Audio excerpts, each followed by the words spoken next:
Hoje é quinta-feira, esse é o Boletim Metrópolis, primeira edição, e eu sou Rafael Campos, te trazendo as principais notícias desta manhã. E eu começo te falando que o Tribunal Superior Eleitoral proibiu o transporte de arma e munição para caçadores, atiradores e colecionadores, um dia antes, durante e 24 horas depois das eleições. Isso vale para todo o território nacional. O descumprimento da decisão pode acarretar em prisão e em flagrante. Os tribunais regionais eleitorais e a Polícia Federal devem ser comunicados imediatamente. A alteração em resolução do TSE, que já proibia o porte de armas a 100 metros dos locais de votação, teve aprovação unânime pelos ministros da Corte. O presidente do TSE, Alexandre de Moraes, discutiu a possibilidade de proibição durante reunião com 27 comandantes gerais da Polícia Militar, ainda em 24 de agosto.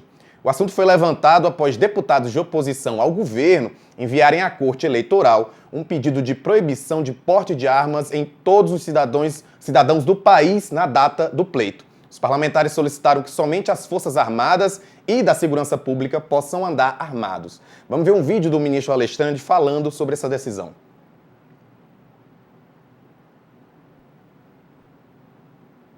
Legal regulamentada pelo decreto para que essas pessoas, que se pegam uma determinada autorização para portar, na verdade para transportar as armas e munições, podem transportar para os clubes de tiro e acabam, não raras vezes, usando indiscriminadamente isso, circulando com as armas e quando são abordadas, em algumas hipóteses, ao serem abordadas, sempre há aquela argumentação de que estão se dirigindo a determinado clube de tiro. Independentemente disso, no dia da eleição, no dia anterior e no dia posterior à eleição, principalmente pela grande aglomeração de pessoas, não se justifica essa verdadeira licença geral, esse, entre aspas, habeas corpus preventivo, para que as pessoas possam transportar armas de grosso calibre, armas, inclusive, anteriormente restritas só às Forças Armadas, que a partir de novas regulamentações foram sendo liberadas, como, por exemplo, fuzis de alto calibre. Então, eu proponho aqui, com base no poder de polícia da Justiça Eleitoral, a seguinte restrição, e eu lerei a ementa e fico à disposição dos eminentes colegas. Há alguma divergência? Então, aprovada a alteração da resolução como proposta. Com comunicação imediata aos tribunais regionais eleitorais, à Polícia Federal, às polícias militares e polícias civis. E já que a gente está falando do presidente do TSE, Alexandre de Moraes, ele abriu um evento com integrantes de ao menos 15 países, falando sobre esse momento instável que a democracia vive aqui no Brasil. Ele deu boas-vindas aos convidados internacionais que vão acompanhar as eleições gerais de 2022 e deixou claro que a Justiça Eleitoral tem trabalhado para garantir eleições seguras e com liberdade do voto para os eleitores. Temos um vídeo do ministro falando para os presentes.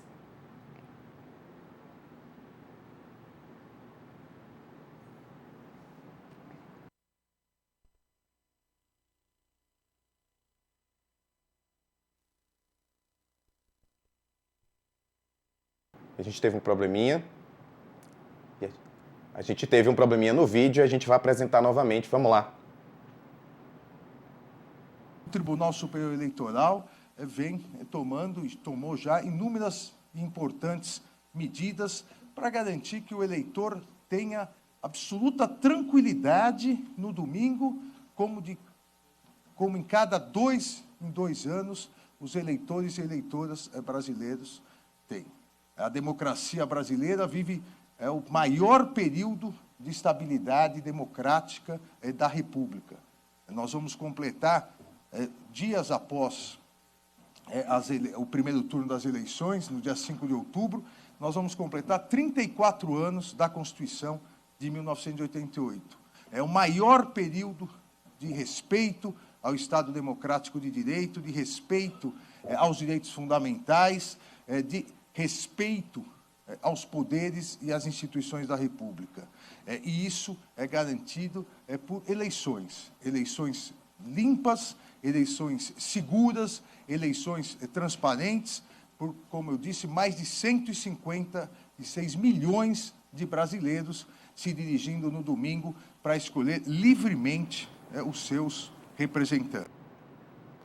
E o TSE atendeu o pedido do Ministério Público Eleitoral e indeferiu o registro da candidatura de José Roberto Arruda à Câmara dos Deputados. Sendo assim, Arruda não vai poder continuar na disputa eleitoral. O processo foi julgado hoje de manhã e a decisão foi unânime. Terça passada, a Procuradoria-Geral Eleitoral reforçou a impugnação da candidatura de Arruda feita pela Procuradoria Regional Eleitoral do Distrito Federal. O vice-procurador-geral eleitoral, Paulo Goné, disse que a inegibilidade de Arruda, em função das condenações por improbidade administrativa, está vigente. O ex-governador foi condenado pelo Tribunal de Justiça do DF e dos Territórios no âmbito da Caixa de Pandora, operação que revelou o maior esquema de corrupção já visto na capital federal. Um liminar do ministro do Supremo Tribunal Federal, Nunes Marques, garantia que o ex-governador do DF concorresse nessas eleições. O entendimento era de que Arruda poderia disputar cargo eletivo, enquanto o STF não julgasse a possibilidade de retroatividade da nova lei de improbidade. Mas, segundo o Ministério Público Eleitoral, a liminar de Nunes Marques caiu com a decisão do STF de que a mais recente lei não pode beneficiar processos antigos, como é o caso de Arruda. E vamos de pesquisa eleitoral? Vamos! Dados da pesquisa Exame Ideia, divulgados hoje, apontam que o ex-presidente Luiz Inácio Lula da Silva tem 47% das intenções de voto para a presidência da República. O presidente Jair Bolsonaro aparece com 37%. Esses dados representam o cenário estimulado, que é aquele que o eleitor recebe uma lista com os candidatos.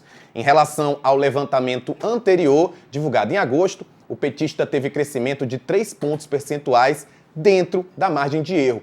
Bolsonaro oscilou para cima, ele tinha 36.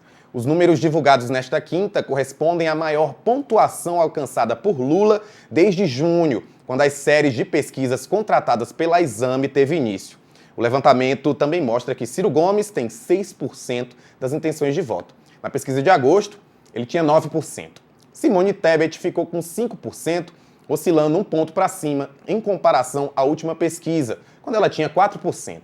Nesse estudo desta quinta, brancos e nulos representavam 4% dos entrevistados. E hoje tem final da Copa do Mundo. Ou quase isso. Afinal, acontece o último debate entre os candidatos à presidência da República, promovido pela Rede Globo. O debate começa às 10h30 da noite, depois de Pantanal, e vai ser a última vez que os líderes das pesquisas, Lula e Bolsonaro, vão ficar frente a frente antes do eleitor ir lá na urna eletrônica pôr seu voto. Com uma esperança de vencer no primeiro turno, Lula deve adotar uma postura aí mais agressiva do que no debate da Band no fim de agosto, quando ele foi atacado por Bolsonaro sobre corrupção e não respondeu tão bem. Já Bolsonaro tem o objetivo de garantir uma vaga no segundo turno, para tentar mudar a história de uma eleição em que as consultas de intenção de voto sempre mostraram Lula na liderança durante todo esse período. Para isso, ele deve aumentar ainda mais o tom contra o petista. Bolsonaro ainda vai precisar acenar ao eleitorado feminino, que tem apresentado rejeição alta à sua candidatura. Além dos líderes nas pesquisas, foram convidados para o debate na Globo os candidatos dos partidos com ao menos 5 representantes na Câmara dos Deputados: Ciro Gomes, Padre Quelmon, Felipe Dávila, Simone Tebet e Soraya Tronic. Os concorrentes vão ficar posicionados em ordem alfabética. Assim, Lula e Bolsonaro não vão ficar próximos um do outro. O debate terá 4 blocos e em todos vão ser os próprios candidatos que vão ficar se questionando uns aos outros. Ou seja, William Bonner ou outros jornalistas não vão questionar os candidatos. Em 2 blocos o tema vai ser livre, nos outros 2 as discussões vão ser sobre temas sorteados por Bonner na hora do debate. E um homem viralizou nas redes sociais por aparecer lambendo uma arma de fogo e pedindo que o presidente Jair Bolsonaro, se reeleito, promova um golpe de Estado. O homem que aparece no vídeo foi identificado como José Sabatini, empresário da cidade de Arthur Nogueira, no interior de São Paulo. Ele tem 71 anos e já foi investigado por ameaçar Luiz Inácio Lula da Silva em um vídeo divulgado no ano passado. Ele agora é investigado por porte de arma exibida no vídeo. A polícia tenta identificar o local e a data da filmagem. As pistas sugerem que as imagens tenham sido feitas no centro de São Paulo. Vamos ver o vídeo. É isso aí. Bolsonaro, tamo junto aí na luta, hein, Bolsonaro? Eu vou mandar um recado pra você. Não, recado não. É uma ordem que eu tô te dando. Uma ordem, Bolsonaro. Na hora que você colocar a faixa de vencedor das eleições, você vai dar um golpe no Congresso e no Supremo. O golpe vai ser esse. Eles vão ter que seguir a Constituição. Nada mais, nada menos. Esse é o golpe. Seguir a Constituição. Entendeu? Porque não dá pra viver assim mesmo. Entendeu? Essa é a ordem que eu tô te dando. E a empresa contratada pela campanha de Jair Bolsonaro para a produção de peças audiovisuais, a RM Filmes e Publicidade, não funciona no endereço fornecido à Receita Federal. No lugar indicado, que fica aqui na Asa Sul, em Brasília, na verdade é um ambiente de coworking. Aqueles lá que várias pequenas empresas alugam salas para atuar, mas esse não é o caso da produtora. A coluna de Guilherme Amado, que é aqui do Metrópolis, foi até o local e constatou que a empresa não mantém nenhuma sala por lá. O espaço é usado apenas como endereço fiscal para receber correspondências. E esse não é o único mistério envolvendo a produtora, que até o momento já recebeu mais de 5 milhões e 500 mil reais da campanha de Bolsonaro. A empresa foi aberta em 2009, lá em Joinville, Santa Catarina, mas trocou de mão em 28 de março desse ano. As duas sócias que mantinham a companhia, até então batizada de AMR Agência de Publicidade, venderam a firma para o publicitário e empresário gaúcho Ricardo Martins. Martins comprou a parte das duas sócias por 10 mil reais, transferiu o endereço para a Asa Sul, aqui em Brasília, onde funciona o tal coworking, e ampliou o capital social de 10 mil para 200 mil reais. Curiosamente, Martins é dono de outra produtora, a Aldeia Filmes, aberta em 2005, que já foi contemplada com mais de 3 milhões de reais em contratos com o governo Bolsonaro, a maioria para produzir vídeos para o Ministério da Saúde. E o furacão Ian perdeu força para a tempestade tropical, mas isso não significa que os perigos tenham diminuído para a população da Flórida, lá nos Estados Unidos. As autoridades continuam a dizer que há risco de tempestades e mortes, mesmo com o recuo da tormenta em algumas áreas. Segundo o Centro Nacional de Furacões, o Ian segue para a costa nordeste do estado e pode trazer marés catastróficas, ventos e inundações. Uma das consequências imediatas é a falta de energia elétrica. Mais de 2 milhões de pessoas ainda sofrem com esse problema hoje. No centro da Flórida, há grandes riscos de inundações, inclusive em Orlando, famosa aí por abrigar os parques da Disney. De acordo com o governador da Flórida, Ron DeSantis, a atenção agora é voltada para resgate e fornecimento, principalmente de água potável para as vítimas. Nós temos um vídeo mostrando um pouco dessa tragédia e vamos ver agora.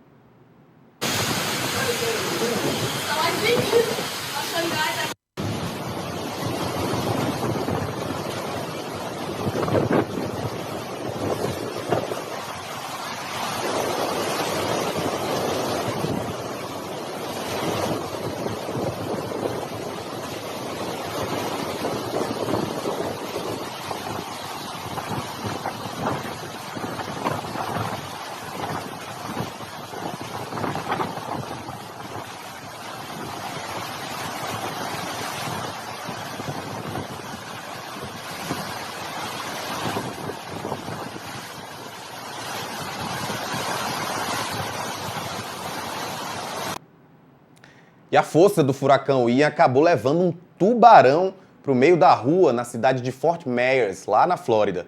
A cena foi registrada por um usuário do Twitter ontem. O norte-americano Armando Salgueiro postou um vídeo de 10 segundos que mostra o bicho se debatendo na água. Vamos ver.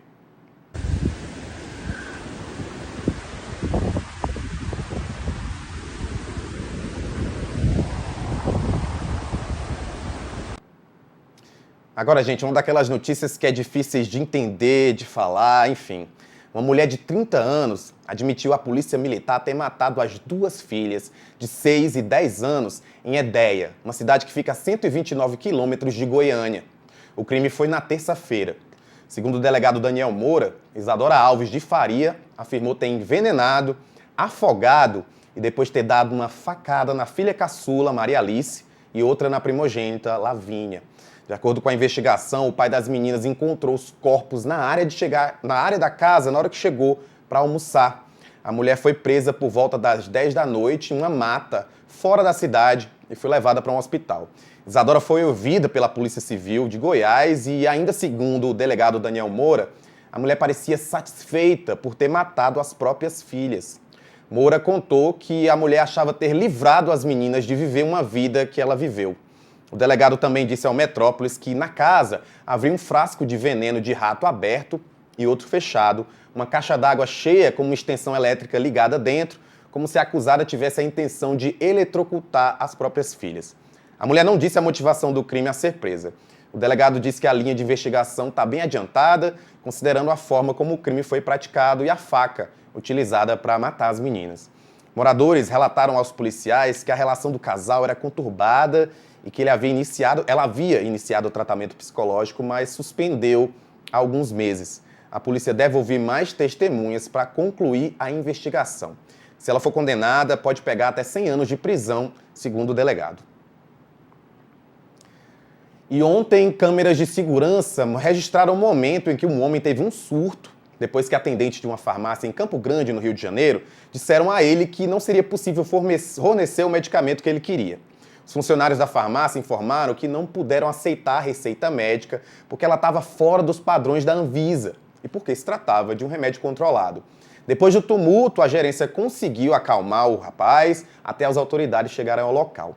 Vamos ver a cena desse momento.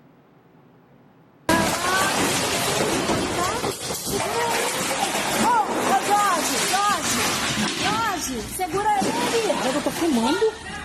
Segura ele! E, enfim, a causa da morte de Elizabeth II foi revelada. A rainha morreu por causas naturais, de acordo com o atestado de óbito divulgado hoje. O documento foi emitido pelo Registro Geral da Escócia. Segundo o atestado, a rainha morreu às 3h10 da tarde no horário local, 11h10 da manhã no horário de Brasília. O anúncio do falecimento só foi divulgado pelo Palácio de Buckingham 3 horas depois. Ainda de acordo com o Registro Geral da Escócia, a filha da monarca, a princesa Anne, foi quem registrou o óbito. Elizabeth completou 96 anos em abril. Ela esteve à frente do trono britânico por 70 anos. E agora quem assumiu o trono foi o rei Charles III, que é o primogênito da monarca. Ladrão trapalhão não merece perdão e tem uns que ainda garantem vídeos como esse que eu vou mostrar daqui a pouquinho para vocês. 2 homens roubaram um posto de gasolina em Alambari, em São Paulo, segunda passada. Na hora de surgir, eles caíram em uma vala. A cena foi gravada por câmeras de segurança. A dona do posto disse que os ladrões pediram para abastecer a motocicleta e depois um deles foi até o caixa, rendeu um funcionário e cometeu o crime. Ele estava armado e, após isso, essa atrapalhada aconteceu e eles caíram na vala que é usada para a troca de óleo dos carros. Eles conseguiram fugir, mas não foram muito longe. A dupla caiu em outra vala na estrada e acabou sendo presa pela polícia militar. Vamos ver. Olha aí, ó. Gente. Gente, se você tá rindo em casa, eu entendo. Eu não tô rindo por aqui, vou me manter calado. Pelo menos narrando um pouco para você essa cena, já que ela não tem som. Mas você vê aí os ladrões atrapalhados tentando sair da vala depois de cometer o crime. O crime foi em São Paulo, como eu falei, eles foram presos. E é isso. E assim, tem criminoso que a gente precisa perdoar, né, gente? Vou dar um exemplo aqui, dessa gangue que tentou furtar uma ovelha de pelúcia em Tabatinga, um município lá do interior de São Paulo que é conhecido como Cidade dos Bichos de Pelúcia. Imagens de câmera de segurança mostram quando 2 cachorros, isso mesmo, 2 cachorros, tentam roubar a pelúcia em uma loja. Um deles vai para a ação, escolhe o alvo do crime, tenta arrastar o produto para fora. Já o cão parça fica lá na porta do estabelecimento, vigiando tudo. O cachorro ladrão é conhecido na cidade, o apelido dele é Pacato, e ele está sendo procurado desde o dia da tentativa de furto. O crime só não foi bem sucedido porque a ovelha de pelúcia ficou presa na porta e os 2 cães fugiram juntos, correndo. Vamos ver. Olha aí a cena. Vocês que acompanharam a cena desses meliantes, esse assalto. Vai dizer que não dá pra perdoar? Dá pra perdoar sim, gente. E que tal um delicioso doce para animar esse dia? É uma receita maravilhosa e que pode ser servida tanto congelada quanto refrigerada. É um creme de morango com suspiro e quem vai trazer a receita é o chefe André Rochadel. Bora preparar esse super fácil creme de morango com suspiro que você pode fazer em casa. Eu sou o André Rochadel e vou passar para vocês a receita dessa sobremesa maravilhosa e bem prática. Qualquer um consegue fazer, gente. Primeiro, você vai colocar um pote de 150 gramas de cream cheese e meia caixinha de creme de leite ou meia latinha de creme de leite sem soro. Aí você vai misturar tudo muito bem até ele ficar liso, usa um pouquinho a espátula e depois vem com o fouet.